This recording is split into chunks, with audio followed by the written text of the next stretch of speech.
Right. It is I, Tenzin, one third of the SOS podcast. You're going to hear some background noise from my family.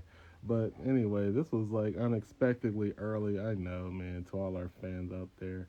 But Mr. Kruin had to run some audibles. He said he was sick and, he didn't know he had to pack for his trip to LA. So I'm sending him the invite now. Oh, hey, we already got the media boss in here. Hey, what's going on? What's up with you? How me? I'm doing good. How you? Anyway, we're interviewing the filmmaker Jerome Kruin out of Canada, but he says he's from a small island in Bmore. Tew. Sorry, I couldn't resist. That was lame. But anywho, he's a filmmaker out of Canada, and he just did a TV spot for Doritos. He said, I support a lot of artists and singers and poetry and teenagers, dance, and DJs on IG. Well, that's great, man. I try to do the same thing, actually. Being on the SOS, giving somebody a platform to talk. But anyway, as I wait on my guest, I'm going to just keep rambling on until just chilling for real, networking as usual. Hey, that's pretty much life, isn't it? Just networking, because we're always talking to somebody.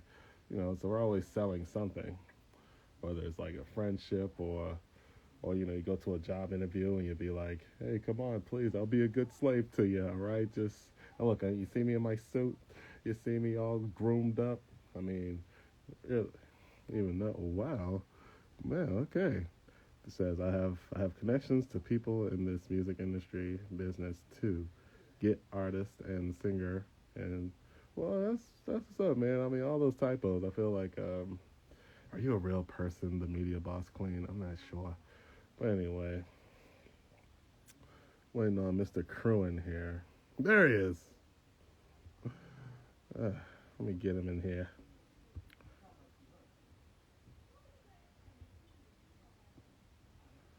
All right. I just sent him the invite, and hopefully he pops on in here. Okay, you are a real person. That's good. He was just typing fast, I guess. All right.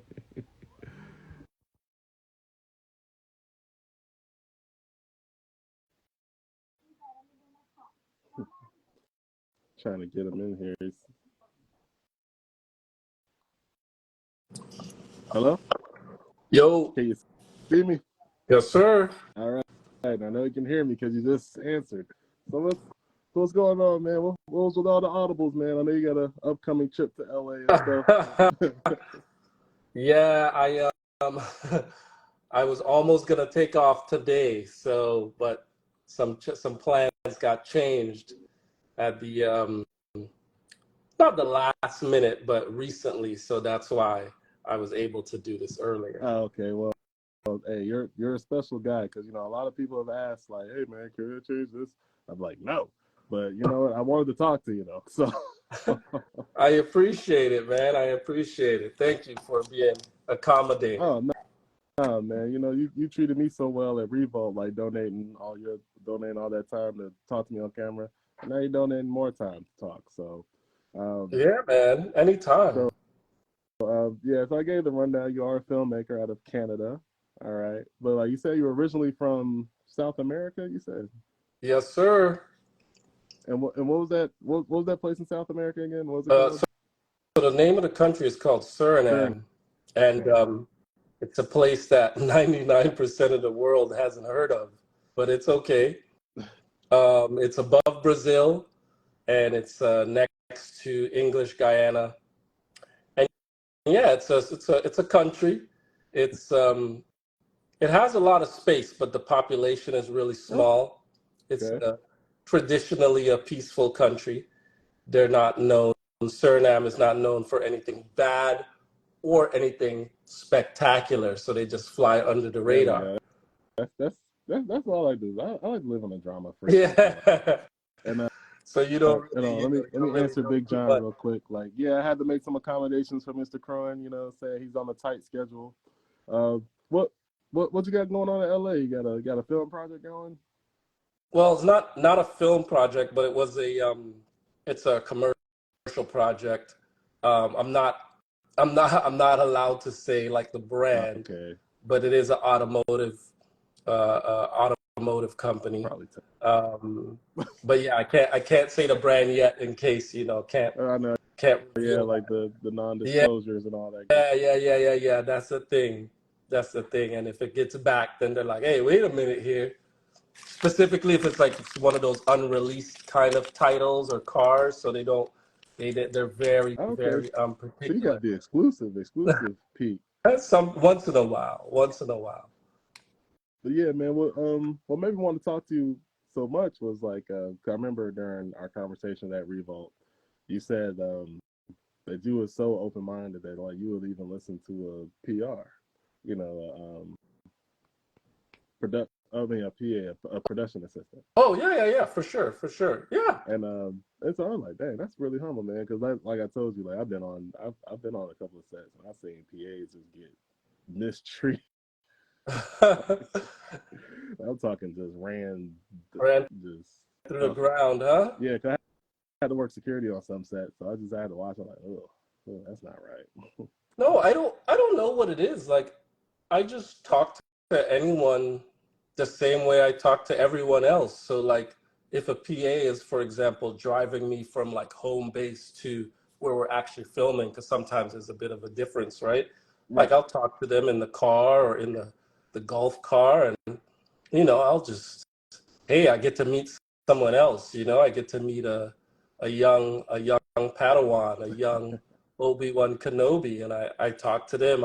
I find out, what kind of movies or what kind of shows they like, and I kind of just share things because it gives me an idea of, oh, this is what they like, and just for my own curiosity. And I can talk movies and TV shows and commercials forever till the end of time. So I just connect on that level, and then if I see them later, I'll just dap them up, or if I see them at lunch, I'll dap them up.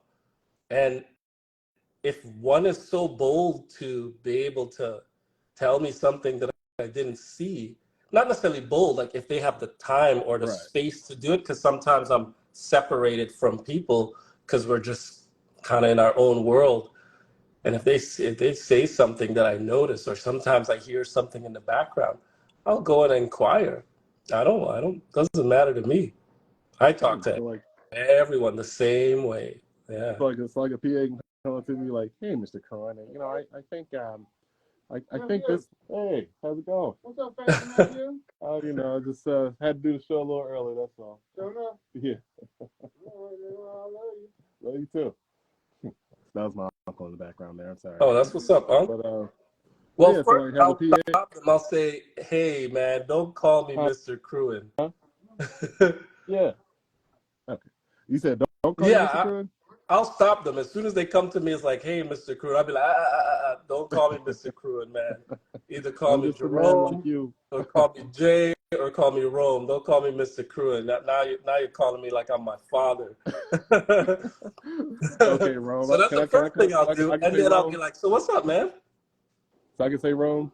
Yeah, yeah, yeah. Oh, Rome cool, is, cool. Okay, yeah, Rome. Rome is one of the, So what do you think it is, Rome? Like, is it like as far as like PAs getting like mistreated and stuff, like is it like a mindset of like, well, shoot, I started off as a PA and I had to do all this, so I'm just gonna continue the tradition kind of thing. I don't really know what I don't really know what the mindset is. Um, I think that maybe others think that PAs are just there to serve like one purpose. It's like don't ask no questions, just do what you're told. Right. Don't have any ideas, just do what you're told kind of thing. But I I PA'd a little bit. I'll be a little bit, not for a very long time. Early on in my career after I finished film school, but I can count the projects I was a PA on. And I don't really know what it is. I think it's some people, if they get into a certain position of power or influence, they tend to maybe look down on others that aren't, that are just coming up or below, or they don't even really think about it because they sometimes when you're in a position of influence or power, the stress is so heavy on your shoulders, you don't have time to have a conversation with said PA or re-explain things over and over. So sometimes that's really what it is.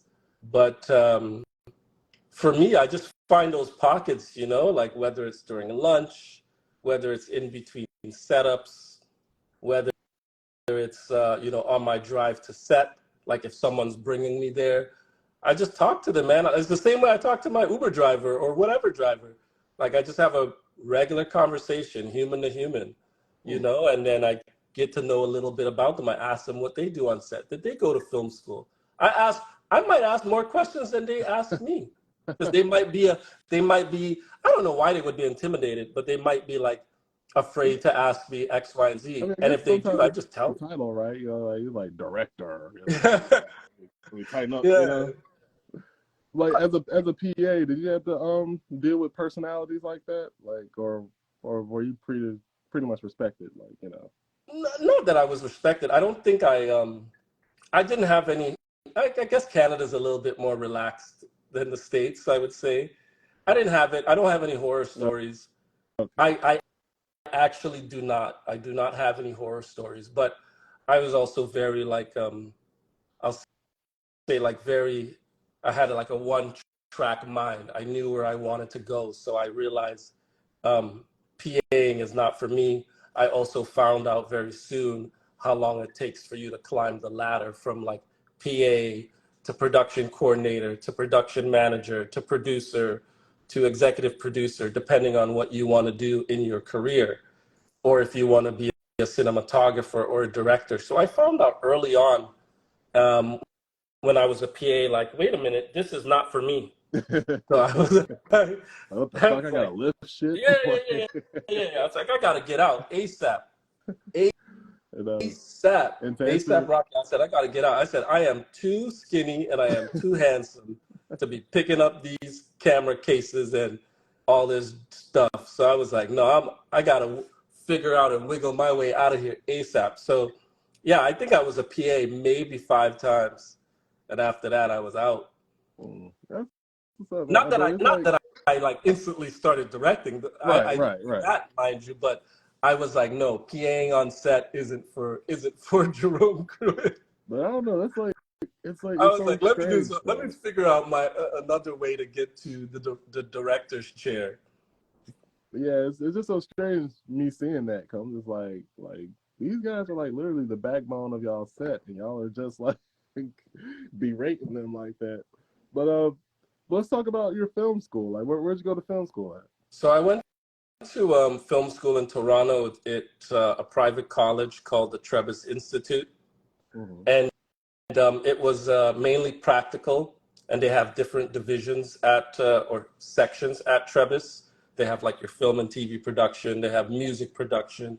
They had music management, and they focused more on the practical instead of the theory, which I really enjoyed because theory is great. You got like a lot of hands-on. Oh yeah, a lot of hands-on, breaking cameras, lenses, gear, roughing it up. And that's the best way for me to learn. Right. Like I am definitely learn as you do it. Like, yeah, I'm definitely more hands-on than practical. I mean, practical by itself is me I watch movies all my life. And TV shows and with my film buddies that I went to film school with too, like they introduced me. They were a bit older than I was, and they introduced me to a whole new market, a whole new genres and directors that I wasn't aware of when I was 21, 20 years old. Yeah, I was gonna ask, like, cause like when you talk to like musicians and stuff, like especially like producers, like, because they dig the crates a lot, so they be knowing like the most obscure music ever. So I just want to know, like, as a director, like, do you be knowing of like some like obscure like foreign films or something like that most of your normal person might not be familiar with? Yes and no. I'm not.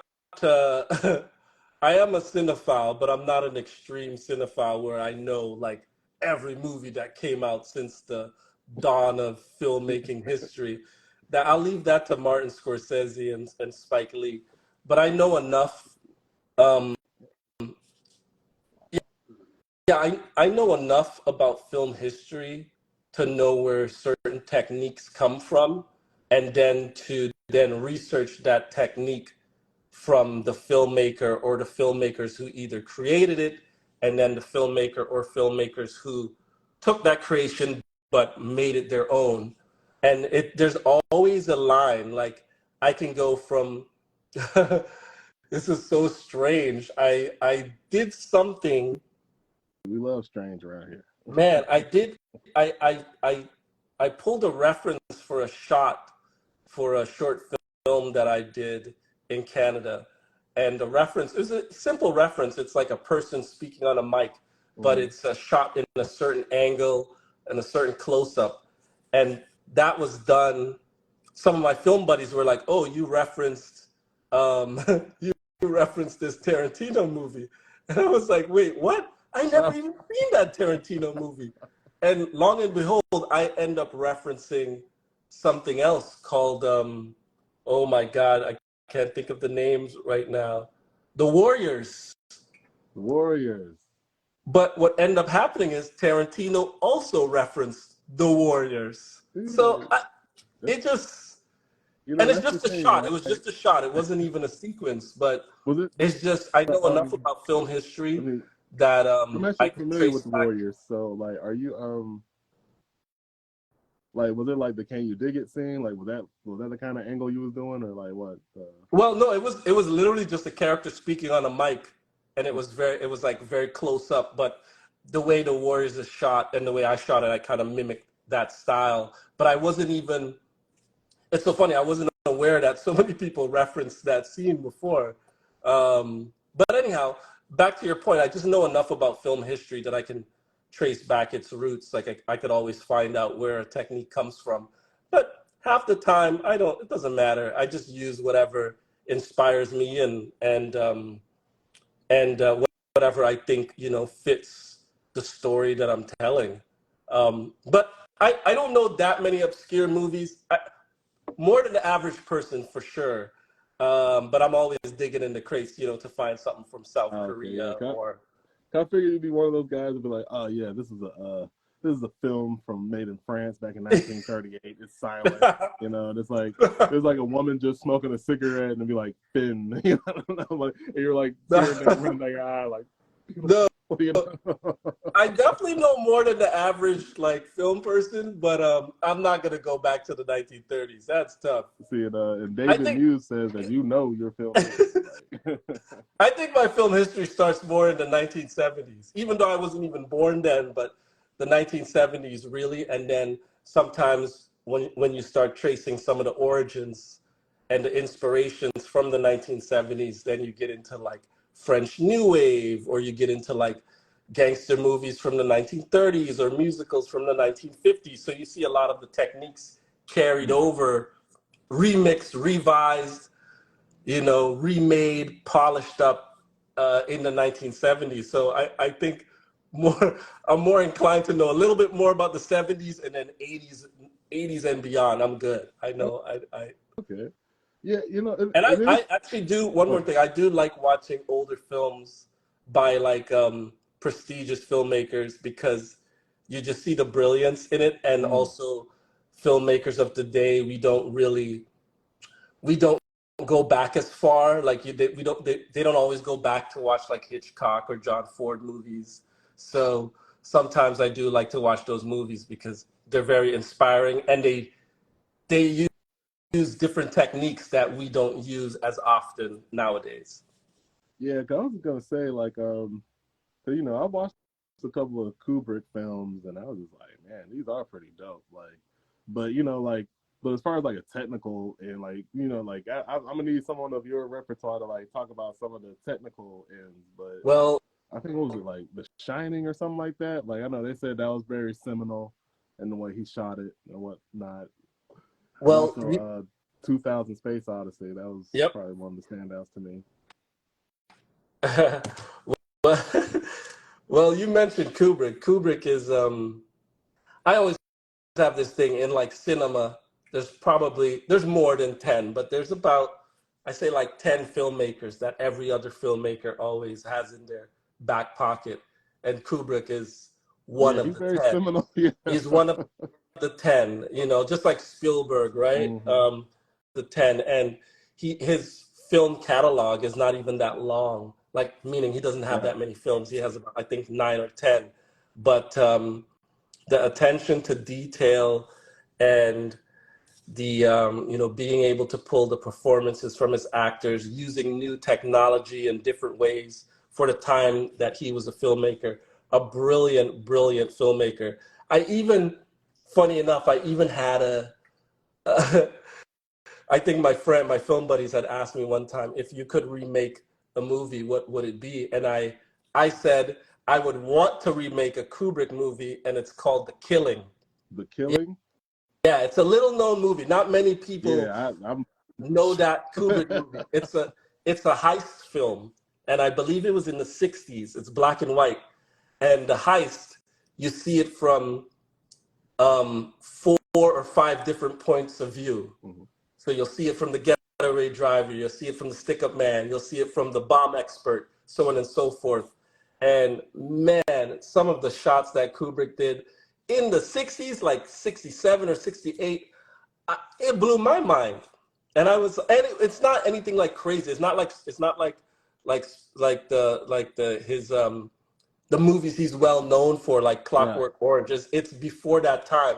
And I was like, I would love to remake this, but because it's Kubrick, I would not do it because I don't want to mess it up. But yeah, anyhow, yes, I know like Kubrick's his filmography very well. I watched pretty much all his movies. Some in film school, after film school. Sometimes I revisit them. They're great references because he's just, like you said, one of those seminal directors that he's in everyone's back pocket. He's in the top 10 of when you mention filmmakers, just like Akira Kurosawa. I was just about to mention it because I'm an anime fan myself, yeah, and it's crazy because I don't know how true this is, but like how like the stereotypical samurai film, someone gets cut like. Psst. Like they said, that was born from like a technical difficulty. Like it wasn't even supposed to happen. But people liked it so much that they just kept doing it. It could have been. There's one thing I will say with filmmaking: they love a good story. So just because someone says, "Oh, it was an accident on set," and the director or whoever, the director liked it so much they included it, and then it became a standard, that doesn't mean it's true. Okay, yeah, that's what I'm saying. I don't know if it's true or not, but I mean that'd have been dope. Filmmakers love a good story, like they love a good story, and they'll carry that one to the grave. We will never know if it's true or not, but it's plausible because on set, accidents do happen, and then you get some magic, and everyone's just wowed, and then it becomes the new gold standard kind of thing, right? Like, I hear like a lot of times, actors or something, they might ad-lib something. Well, 100%. Yeah. So it's funny, like now when I watch movies, this is my guess. Sometimes I can tell that was an ad-lib. Really? That was improv. Yeah. And only certain actors and certain directors will let you get away with it. I'll give you an example. Denzel Washington, he's known to throw in a little something extra here and there. I don't think you're gonna tell Denzel Washington not to do that. Yeah, right, because he got that star power. So it's like also, like sometimes too, like when I watched the movie, it's weird, man. I could hear the script at work. Like because I studied screenwriting as well. I know the setup, I know the character arcs, I know what's happening. And I could see it sometimes, specifically when I rewatch the movie. And then the dialogue that the character is saying, it's written and performed in a certain way. And then sometimes something comes out that's a little bit left field, and that's like an improv. That's like an in the moment thing. So like, what's some of the that's how I'm not as plugged in as you, but I guess as far as you're concerned, like what's some of the tells that you can like kind of gives away like, oh, that was ad-lib, or it's kind of like an intuition thing, like a filmmaker's intuition. For me it's intuition, because I as a filmmaker I also studied screenwriting. I also screenwrite when I'm not directing.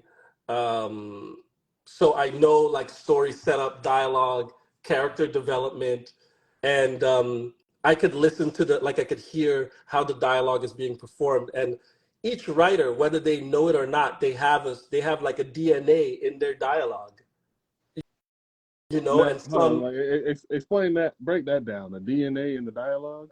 I mean, I'm gonna use the movie references or filmmakers. Quentin Tarantino, for example. Quentin Tarantino, if you watch any of his movies or if you've read one of his scripts, he has a specific way of how his characters talk. And Quentin Tarantino is one, he doesn't like improv. From what I've read, he Really? doesn't like You improv as would much. think that he would be a fan of it, right? He's Because of how very, out there he is. he's not a fan, but once again, it depends on the cachet. If you're Leonardo DiCaprio or you're Sam L. Jackson, and you've built that relationship with Quentin, he's gonna let you, he'll let you rock. But if you're, a new kid on the block on his set, you have to stick to his script. But he has the voice, screenwriters have a voice. So I could hear it. And then sometimes when characters say something that's not in the tone and in the style of what was written and how they performed it before, I can just tell, and it's just intuition. Comedy is easier. I don't write comedy, but comedy is easier to tell that they improv if you know about the filmmakers like Judd Apatow and Seth Rogen, I was gonna and say they I'm improv sorry a for cutting you off. lot. They Like Seth improv a lot. Rogen, well, yeah, like those two in particular, Seth Rogen. Did he direct Superbad? He wrote He wrote Superbad. it. Seth Okay. Rogen and his writing partner Evan Goldberg, I believe is his last name. They wrote Superbad, but they did not Okay. direct it. Now, But I was gonna say like the dialogue on there just felt so like authentic. You know what I mean? Like especially like Michael Cera and he's not fat anymore. I know what you're talking about. Yeah, like those two characters, how they talk to each other, like it literally like reminded me of how like me and one of my Jonah friends Hill. would talk to each Jonah other. You know Hill. what I mean? Like it just felt so natural. Yeah, you're talking So about Jonah yeah, Hill. Jonah Yes, yes, yes. Hill. Yeah, I That see in comedies, and depending on the filmmakers, the writers, the producer, in comedy you have a lot more leeway. So they'll have what's written on the page, and what we'll do as a director, or at least what I would do, is they'll shoot what's on the mhm. page. They'll do a couple takes like that, and once they feel they have that, then they'll let the actors let loose a little bit, where they could improv a bit, like to make the dialogue more their own, more natural, and then the actor or actors will throw in little bits and pieces to make it their own. So it won't be exactly what's written on the page, but it'll have some extra little bits and pieces based on, the actors' intuition and what they want to bring to the table. Okay. And let's see, I'm gonna see if my little brother can get in here. He's like one of the hosts as well. I know it kind of threw everybody off. Oh well, he's not even online anymore. He just joined. But anyway, that's what's up. But yeah, man, that's crazy. Like how you can say like everyone got a DNA, but like I kind of know it. Like I can't necessarily explain it, but I kind of know what you're talking about because yeah, like Quentin, like yeah, like his characters do have like a specific way of speaking, like so. Also, too, like it is art, right? I think without the artist, it's subconscious. Like without the artist knowing, they put their own stamp on something. And in art, it's such a wide spectrum. You never Oh really yeah, know. yeah. You're If always you're a putting a little bit of screenwriter, you yourself have in your it. voice. If you're a director, you have, sometimes it's the way the composition is, and you could just tell that it's that director. Or the music.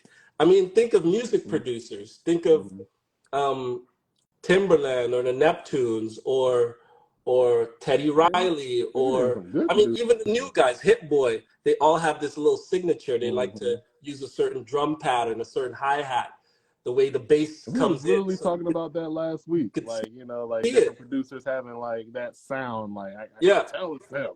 yeah, Like so.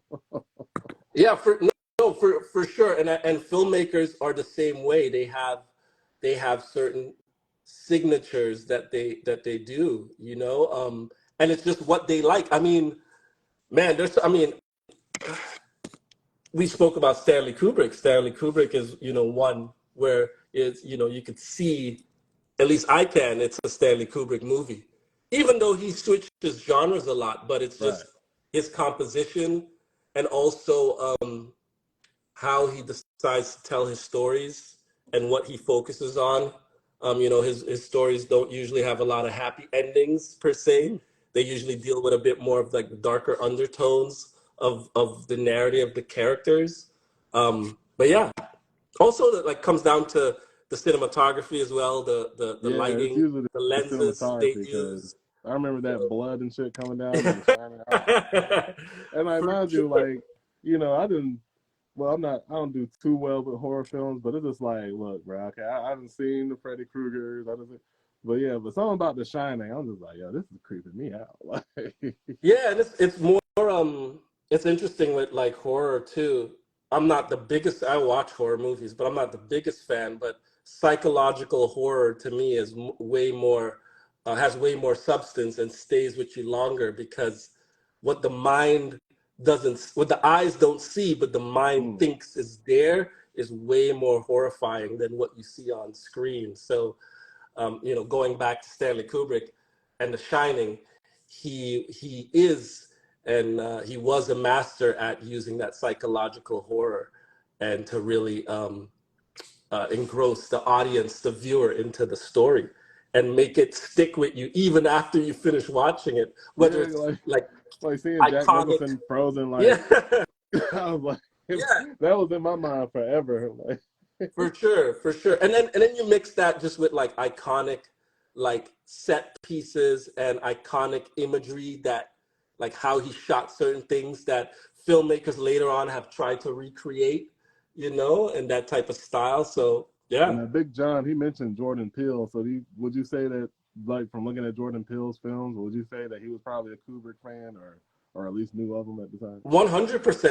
I think 100%. I think Jordan Peele is a cinephile, and particularly he is a horror cinephile. So it seems like it seems that way that he focused on a specific genre, and he watched probably every movie in that genre, studied the best movies in that genre. So now that he was in the position to then direct his smaller, you know, indie horror movie, he took all that knowledge from those horror movies and turned it inside out and then added, you know, the social commentary, the racial undertones that America is usually afraid Definitely afraid.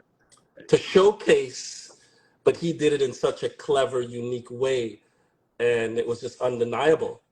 And And yeah, once again, psychological horror just sticks with you more than the jump scares or the monster, right? So and you know, and the piggyback off of something that you said earlier, how you enjoy watching the older films, and that's kind of the same way with me. Like, I like watching older media and listening to like older, rap, because you kind of realize most of the stuff isn't necessarily new. You know what I mean? Like make fun of blaxploitation films all you want, but some of them actually was making that commentary, like the yep. same commentary that we're using today. So, I want to cut you off, sir. How you doing, sir? oh, How are you? this is B, Rome B. Hi. How you doing? How you doing, sir? Sorry about the delay. We had some craziness over here on my on my side, No, but It's, man, it's all it's all good, good. man. I Welcome to threw the the party. schedule off, man. He had to get on now, and I'm like, shit, I want to talk to you. So okay. Yeah, no, it's all yeah, no, good. no, no, it's fine. Was it? Truth be told, man, you could have directed the craziness we saw over here on my end, but no, yeah, I'm very glad to check in and talk with you, sir. You were talking about the psychological horror versus the slasher. Yeah, no, that I could definitely understand your feelings on that for sure. Like I don't know if anybody mentioned like David Fincher's movies. You know what I mean? Like I feel like a lot of Which like David. What's one of his films? I don't know the name like that. So what's one of his films? Man, is it sorry? Is it B or is it P? B. Oh, B. B. Oh, yeah, yeah, yeah. B. My bad. B. Yeah. You just mentioned one of my all-time favorite directors, David Fincher. Yes, Uh, sir. like I am a David Fincher stan, and anyone that knows me really knows me knows how much I adore David Fincher. And some movies David Fincher has directed. Um, I'm not gonna mention the one he doesn't like. He's directed Seven. He's That was him he's with Morgan directed Freeman. he's directed The Game. He's Yep. directed Fight Club. Oh He's shit, damn. directed Panic Room. He's Oh, He put out directed some Panic Room. The classics. Curious Case of Benjamin Button. He's directed Zodiac. He's directed The Social Damn. Network. He's directed The Girl with the Dragon Tattoo, the U.S. remake. Okay, I would tell you I what. only He's saw the Swedish one. directed Gone Girl. And oh man, he recently directed one on Netflix that I've only watched once, and I can't remember the title of it right now. Me neither. I'm not sure if I saw that one actually. I believe I know what. But I wish I could but to remember the go name. back to like psychological horror, if you take Gone Girl, Gone Girl had that. I mean, not even Gone Girl, Seven had that Oh, psychological horror for the first and second act of the movie right, before David, not even David, before the screenwriter, the story revealed right. who the antagonist, who the villain, as you want to, if we want to call it, who that person was, and still, it was so psychological Right. because we, the audience, had no idea what was I going think to. the greatest like example of that is the Lust murder. Not necessarily what happened with it, but the second victim in that murder. When he tells you what happened, even though we know the outcome and we kind of have a sense of what happened, Right. but without showing you exactly how that murder happened. And that's another hats off to the actor, by the way, not just the directing, but that actor. Oh He's my barely in the movie, killed that whole entire scene because that was probably the scariest scene Yep. in the whole movie was him having to sit there in front of those two men and describe what the killer made him do. That was horrific. Yeah. Like, like it was terrifying. It was and like and I remember also I was definitely too young to be watching that movie. I think I was like 12. And I Wow. remember I was like, and this is somebody who like notoriously scared of horror movies. And but I saw like Morgan Freeman in it, and I was like, "Oh, I can watch Yeah, I can this." rock And it. I was like, and it was one of those things where I was just so scared, but I was scared to turn it off too. Like, and so I just sat there frozen the whole time. Yeah. And that scene, I remember, I was like, "Oh my God, like what the heck did I just watch?" But yeah, there's like a lot of things. And you mentioned Fight Club too. There are moments in Fight Club even that like just make you feel like, I mean, when they like held up the Asian store clerk Yep. or whatever, like that scene is just like so just terrifying. You know what I mean? Yep. Like he really puts you in the mindset of what it would be like to be a victim of one of those crimes. And Fight Club, as crazy as Fight Club is, they don't really do anything that bad to you. Right. Like, you know what I mean? But like that scene in general, even though that guy was never in any quote unquote real danger, you could feel that like Yep. Yep. that Yep. was Yep. the worst day of that man's life. You know what I mean? Like Yep. that was awful. Yeah. Uh, David Fincher really knows. He's a master craftsman, and he really knows how to build tension. He really knows how to Yeah, put the audience in an anxious state, yeah, and it's everything working in tandem.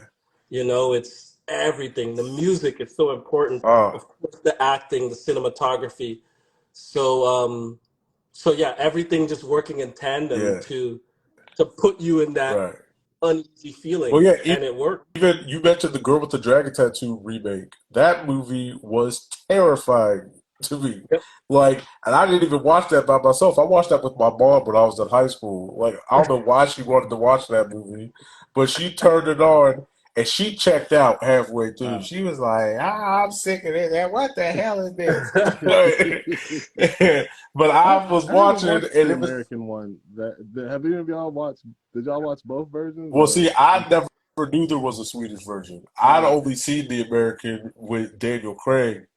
And that movie, I was like, oh my God, it just keeps going. Like, it just keeps like, and that's another thing, like with music and the way like he like had the music set up and all types of stuff. Like, I think there's a recording of some girl reading the Bible, and it's like one of the worst things you ever want to hear. Like, you know what I mean? Like, it's terrible. Like, but no, yeah, no, he's really good. And was it Big John brought up Benjamin Button? See, Benjamin Button to me wasn't really scary, but but Yeah, he does kind of like again mess with your emotions in the sense of just like I like that disease, quote unquote, that Benjamin Button had would be the worst thing in the world, not just because of a scary thing, but in terms of just like you just felt with Benjamin Button like every moment of his life was just pain. You yeah, know what I mean? Like like there was a moment maybe when he was in his like 20s that could have I'm talking like his age being 20s, not his body. But right. like there was a moment when he was like in his 20s ish that you could maybe say was happy. But like other than that, like yeah, they kind of just make you feel and then too like setting it against the backdrop of Hurricane Katrina is also pretty nuts Yeah, too. it's. I mean, ultimately, it's like a tale of morality, uh, like getting older. Yeah. Like morality. So, but it's like in going in Yeah. reverse. right. Yeah, I think Benjamin Button is just one of those where like he took a swing. You Yeah. know, maybe didn't that story may may not have been the right time for that story. It is a bit strange, the curious case of Benjamin Button.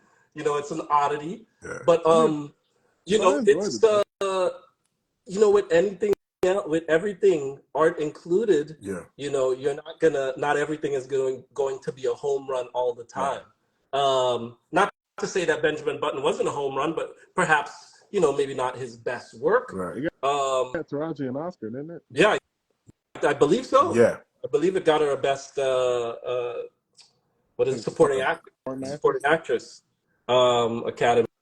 But yeah, it's just one of those stories. I actually have to revisit the Curious Case of Benjamin Button because it's one of those films that I Yeah. of David Fincher's that I haven't watched as many Yeah. as some of the other ones that It's he's done. definitely, I'll say it's definitely good. I think when I tried to rewatch it recently, I forgot how long it was. Oh It yeah. like, Yeah, yeah, like it was like there was a point I was like, this movie's still going, huh? Like, I was like, and I was entertained, but I was like, whew, yeah, it's this, like almost like a 3 hour film. it's it, It's But like there's I a want to point where know. you kind of wonder, like, maybe there should have been the curious cases of Benjamin Right. Button, and should have been two of them. Like, Now y'all want to know like y'all want to know like an unexpectedly long movie, man. Like, and I've never rewatched it. But like me and my cousin, like back when we were like really young, we went to go see Bicentennial Man with Robin Williams. oh And wow, yeah, we was yeah, just like, God damn. yeah. That Like, movie is definitely real it was long. good, but it was like shit. Like, we went to go wow. see it at night too, so it was like That's hilarious. Well, But there's some movies that are long and you don't even realize, and then yeah, there's some movies that are a bit long and you do realize. You yeah, do look at your watch like, wait a minute, I've been here for a minute, because and I can watch Gangs of New York and not feel like it's as long as it is. And same with Casino. Like I can watch Casino and it would feel like I'm just watching a normal movie. But yeah, but there's some others I'm like, good lord, like yeah, now like as somebody in the industry, like how do you balance like the choice between like your vision and like a palatable runtime? mm, well. Two things. I have not directed a full-length feature film yet, so I haven't. Oh, okay. I have not come. I have not met that wall. Right. That obstacle, I shall say. Right now, my main focus right now is short form. It's Right, mainly right, commercials, right, and right. I'm starting to slowly get into long format um, in Canada here, where I'm So currently located. I did a couple projects so that when it are comes about to and I'm sorry, 15 minutes long, you said how long? 15 minutes long. Okay. Yeah. That's the longest they have been, and they're like short segments or short films put Yeah. together to make like an anthology kind of style. But yeah, I'm working my way into 30 Right. minutes, and then in the future, hour dramas. But I haven't come up with that Right. obstacle yet. So Um, So, oh, go ahead, I Tessa. mean, I just wanted to ask, when it comes to shooting advertisements, like especially the most recent one you did for Doritos, like how like how much creative liberty are you allowed to have, or does the brand be like, you're gonna do what the fuck we say, how we do it, what like like how is it like what how much freedom do you get like as an well, artist? interestingly enough, um, I mean, I will say it's a marriage. It's 50-50. Um, they definitely don't say what you just said. They don't say that. Um, but there's a process of how you get your vision across, right? Like I just don't show up on set and we're gonna do this and this. No, no, no. Right. There's a whole pre-production stage. Right. There is there's a whole pre-production stage where I've taken their ideas and I've written a 30-page treatment based on their ideas, how I would take their ideas and make them my own and bring them to life. Yeah. And part of that treatment, they choose me. They've chosen me, taken under consideration that treatment. Then from there we do location scouting. While that's happening, I also storyboard. Uh, the bigger the project, the more I storyboard. Right. That's just the Now way I work. storyboarding, what is that? It's basically I draw out every shot and every frame or every shot that I'm going to capture, and then I could arrange it to basically if we shoot these storyboards, this is your commercial. Sometimes we can go further depending on the commercial, and we make an Right. animatic where the storyboard is actually moving. Right. But that's for more complicated commercials. If there's visual effects involved Right. or intense car choreography involved, you need to time everything out to the 30 seconds or the 1 minute. So sometimes we do an animatic. But storyboards is literally drawing out your shot, your wide shot from this angle, your close up, your low angle, your extreme close up of the product, so on and so forth. So going back, during the pre-production process, they've read my extensive treatment, 30 pages plus.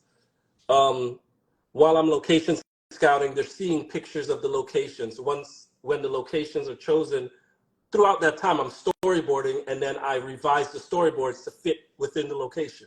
So Right. they're seeing it all, and they see it. And then we have meetings, not too many, maybe like two or three, and I go through all the storyboards with them. So Okay. by the time, or the animatic, by the time we get on set, they're they've already signed off on what I'm going to do. And then Right. by the time we get on set, depending on the scene, I have my storyboards for scene one, for scene two, and we essentially just follow the storyboards. And of course, sometimes certain things happen. We're running a bit late or whatever the case may be. There's happy accidents. You have to change a scene from midday to late afternoon or whatever. That's easy. Or something is in the way where we have to, figure out a creative way to solve that, overcome that obstacle. No problem. But essentially, my vision is in the storyboards, but it encompasses their original Right. vision, which then I took, made my own, and then, that I'm bringing to life. But they're signing off, and they're a part of the entire process. Now, during your during like the well, essentially the entire creation process, like how common are like things like reshoots and stuff like that? Like, is that like a thing that usually has to happen a lot? No, on commercials, not so much, but they have like they build in like rain Okay. days if it's an exterior shoot. So if it is an exterior shoot, then they'll have a rain day or rain days budgeted just in case if we're not able to shoot on the day if it's outside. But if the shoot goes as planned and we don't have to reschedule due to a rain day, reshoots for me are not common. Um, yeah, reshoots for me are not common. I maybe my budgets haven't been, $5 million budgets where we could do reshoots, where we could afford the reshoots. But Yeah. it's fine. It's good to like know to make your day with the budget and Right. the time you have Uh, now, because then I'm just keep sharpening the I blade. So think by the Doritos time would I have get, thrown like a whole bankroll at you. Like, yeah, hey, by the time shoot. I get to by the time I get to the next level, it's like I've already been under the pressure where I Right. had to make my day in 14 hours. So I'm not. It Right. doesn't worry me. So I don't mind. I like sticking to the schedule, and I'm notorious for going. When I used to direct music videos, I would always go an hour or two over, like Yeah. notorious. And I could never figure out how people would finish on time, but now I finish on time. Yeah, don't play around. Now I always finish on time. What was it? So, I don't know. So like, I did know that you directed a lot of commercials. So like, was it, uh, I don't, so like, when everybody else is like freaking out over like Super Bowl commercials, this may be a dumb question, dude, but like, do you and like, like other like directors for commercials like go around like, do y'all like judge the commercials like extra hard, like the Super Bowl commercials and everything? No, in our community, we're. I'll be honest. Anyone who is who is as foolish enough to be a director to take on that stress and responsibility, we're brother in arms. We Yeah. are we are we are people in arms. Like I'm gonna help you get to lift you up, even if it's like, man, I know you tried. You got beat up, but you tried. No, I don't really. I don't. I don't really have the time to break down and Right. criticize. I don't. We don't go too crazy. I don't go too crazy. I watch them, and Right. if the commercials that impact us. Ones that are funny, we laugh.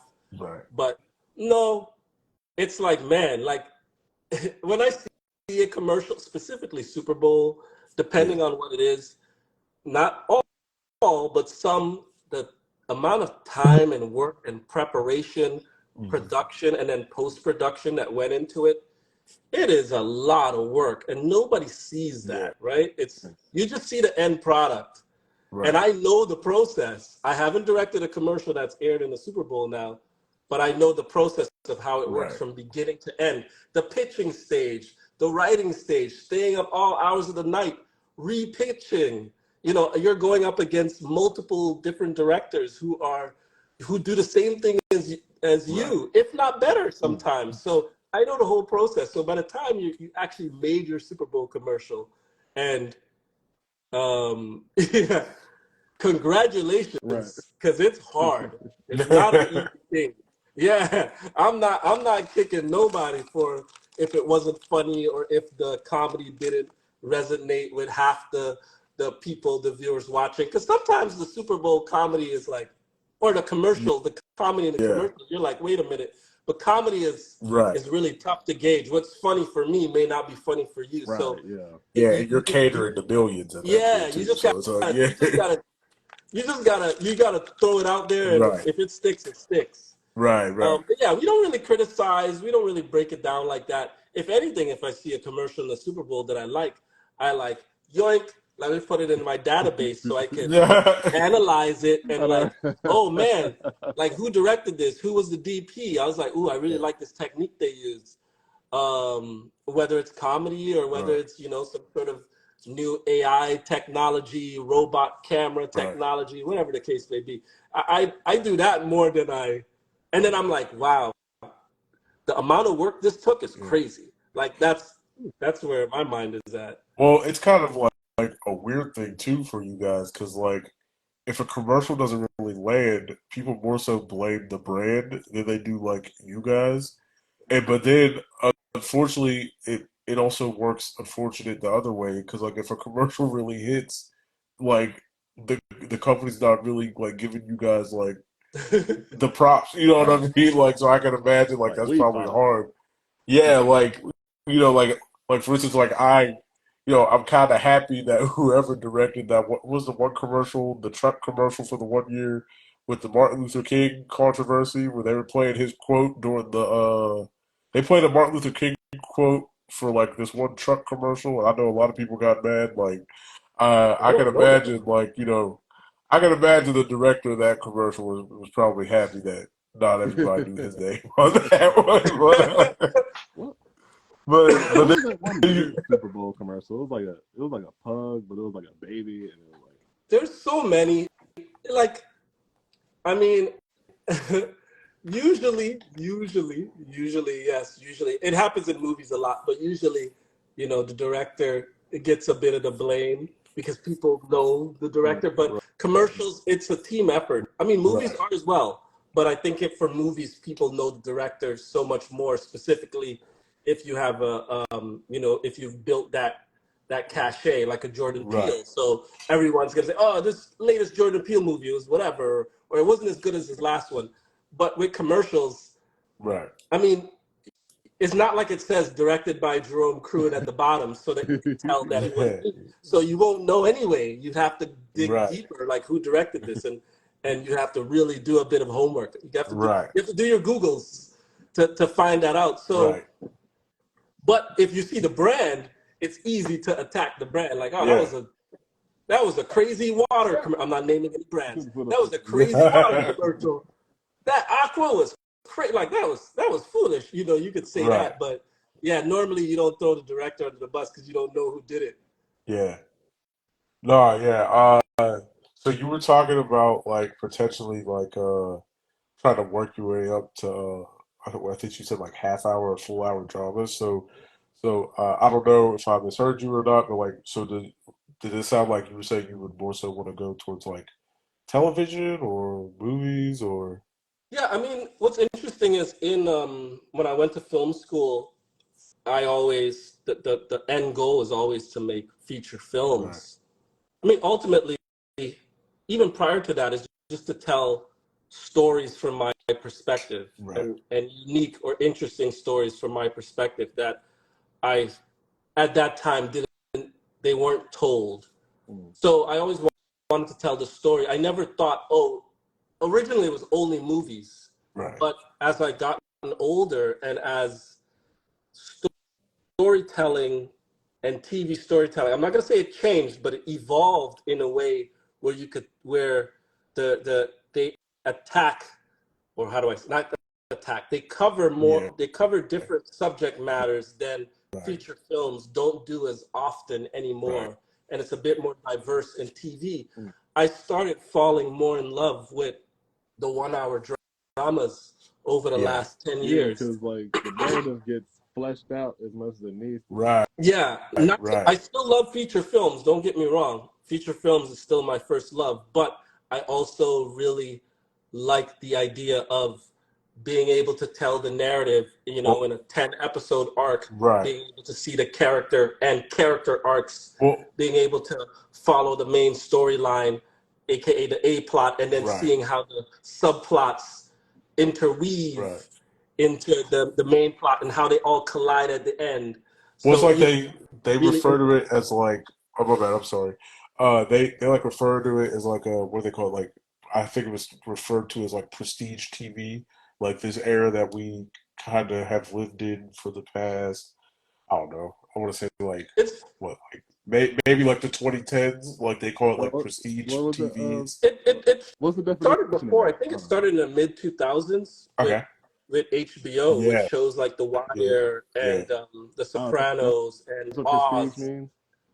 and then later on in the 2000s with Breaking Bad, kind of took that Yeah. mantle, and then a couple years later, Game of Thrones, like you know. to your point, prestige TV. Yeah, it's really like, I think the subject matter, it's harder. The subject matter for TV, it seems like there's a little bit more leeway Yeah. than some of the genres and subject matters for feature Right. films. It seems that way. Hopefully, it will change, or there will be a better balance. Right. And then, yes, someone mentioned independent movies, independent films. Sometimes, usually, independent films do cover some of that subject matter Right. that the big Hollywood movies don't Right. cover. Unfortunately, with independent films, because the budgets aren't big, the the scope is limited, but you can Yeah. still tell a great story from, with a beginning, middle, and end. But yeah, TV, I see myself as a director, as a working director. I'm not going to beholden myself to one Yeah. genre or one Right. area, I started out in music videos. A couple years ago, I crossed over into commercials. Um, and then my goal was always to get into long format. So in the last year, 2 years, I've been, slowly climbing up Right. the ladder, making longer format content. And then, I'm gonna just keep working, keep grinding Right. to excel, get into half hours, and then get into hour Right. dramas, and still do commercials. Like there's Yeah. not, I'm not gonna, I'm not gonna say no to a Right. client that wants to work Right. with me and that I Right. want to work with as well. Specifically, if I have, if I'm free, if I have the time to do it, why not? Okay. Yeah. We're coming up So on the hour, but I'm okay. gonna let B ask that last question. But we are coming up on the hour. Okay. Go ahead, B. All right. All right. Yeah. Yeah. So yeah. So I know you were I guess this might be kind of a and B type question, but That's fine. so you were saying you don't want to be like beholden to like one genre, but like, did you have an idea of like, well, first off, like, were you thinking about like in terms of like if you had the opportunity, were you thinking about creating your own show or were you thinking about directing a show for somebody else? And like kind of like the part B to that would be like if you were thinking about creating your own show, like obviously this is a bit on the spot, but like what did you have any ideas of what that project would be? Yes, I'll gladly answer those questions. So, um, myself, I have a writing partner. We've been writing our own 1 hour dramas, and pitching and creating our show Bibles, writing the pilot. So ideally, in an ideal world, I would love to direct the pilot episode, the first episode of my own Yeah. 1 hour drama. And it's set up, 10 episodes, and it has enough meat and Yeah. potatoes, so it'll go a Yeah. season 2, a season 3. We Ooh, usually yeah. map it out to about season 5, Ooh. but once you get into like season 2, season 3, and beyond, it's not like we fleshed out everything. Right. We just give you some broad strokes. Like this could happen. This could happen with this Right. character. This character no longer is here. Blah blah blah blah blah. So on and so forth. We're not writing all those scripts. No. So to answer your first question, I would love to. In an ideal world, I would direct the pilot episode of my own show that I created. Um, but it doesn't work that Right. way Right. in the industry, Yeah. unless I'm going to self finance my own show. It's Right. not no one that the powers that be. They don't give an unestablished director for drama that type of Right. creative control and or budget to do what they would like to do. So with anything else, you have to work your way up. Right. So most likely, what will happen is I will direct episodes for TV for other shows Right. that are already in existence, while at the same time still developing my Right. own shows and pitching my own shows. And Right. at some point, those two are going to collide in the next Right. 4 or 5 years, There you and go. then we're there. But that's just all part of the Right. process. You have to walk before you could run, Right. and prior to that, you have to crawl before you could walk. So Yes, sir. it's just part of that process. But for me, I've always been aware of that. Like you can't rest in, hey, I'm directing commercials, so I'm not going to do anything else. No, no, Right. no. I'm a creator. I'm always creating, whether I'm writing, whether I'm directing, whether I'm helping a friend produce something. Right.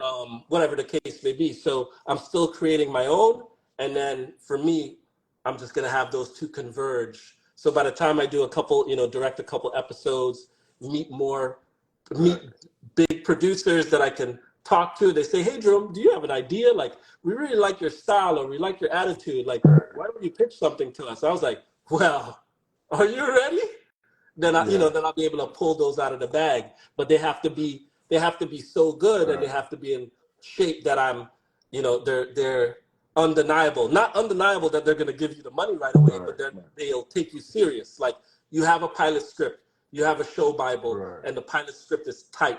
And by the end of the pilot script, you want to know what happens to these characters. Where does the story go? Right. You're invested, or at least you're curious. Like, I want to know, do you have script 2 written? Nope. We Right. need money. uh, Yeah, we need a development deal so we could flesh it right. out, Right. like, yeah, Right. to write it. So hopefully that answers question A and B, I hope.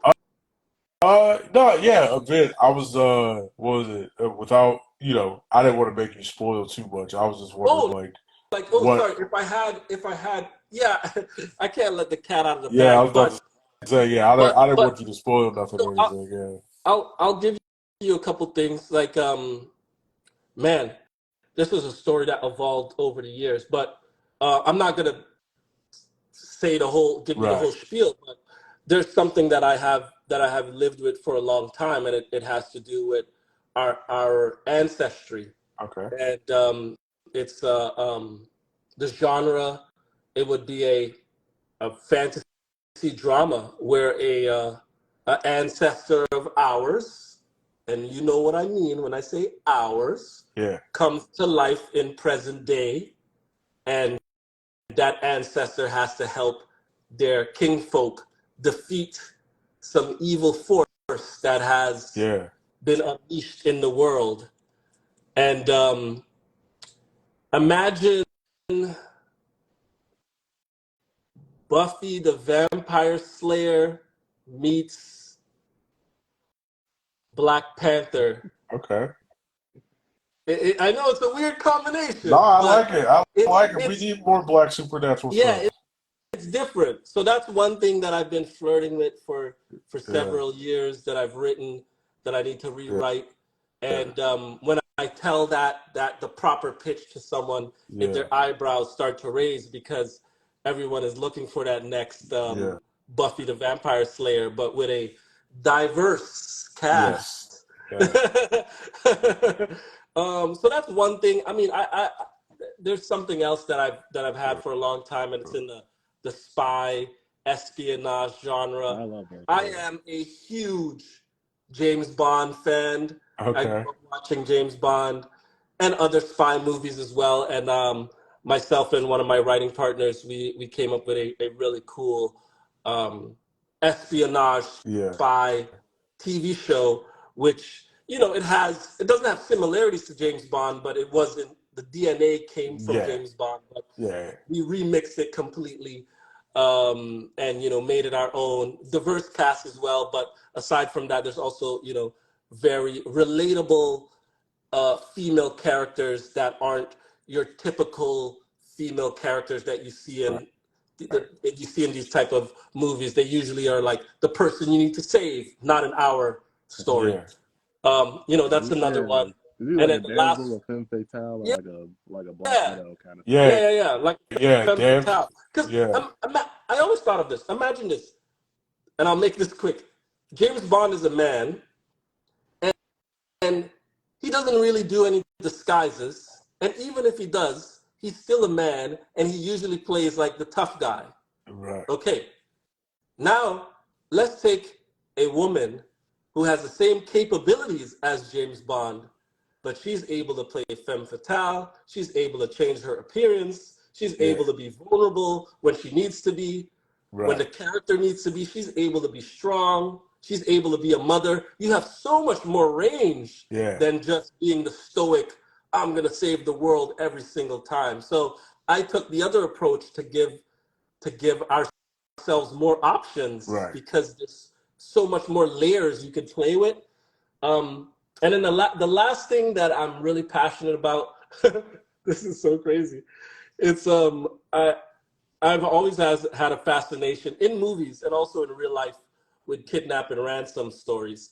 They're not Okay. your most complicated stories, mind you, Yeah. but they something about kidnap and ransom we all understand because I think there's this whole fear of Right. a loved one being taken and what you Right. would Right. do and the Right. psychological effects that has on you, the parent, the brother, the sister, the mom, the dad, so on and so forth. So I have it started as a feature film, but I retooled it into a TV show, Yeah.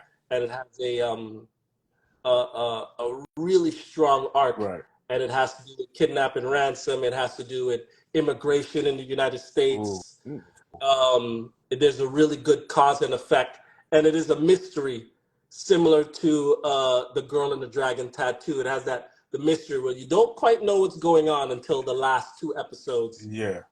when things are revealed, and it has enough meat and potatoes that you can carry.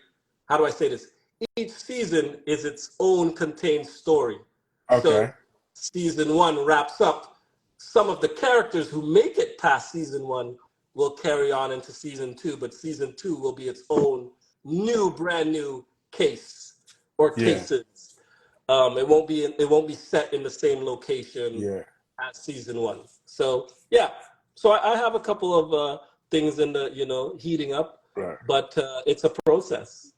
You Oh, gotta go through the steps, the hurdles, the pitching, right. rewriting, speaking to multiple literary managers and agents who try to take you on and so on and so forth. It's Right. a grind, but I'm here for it. Yeah.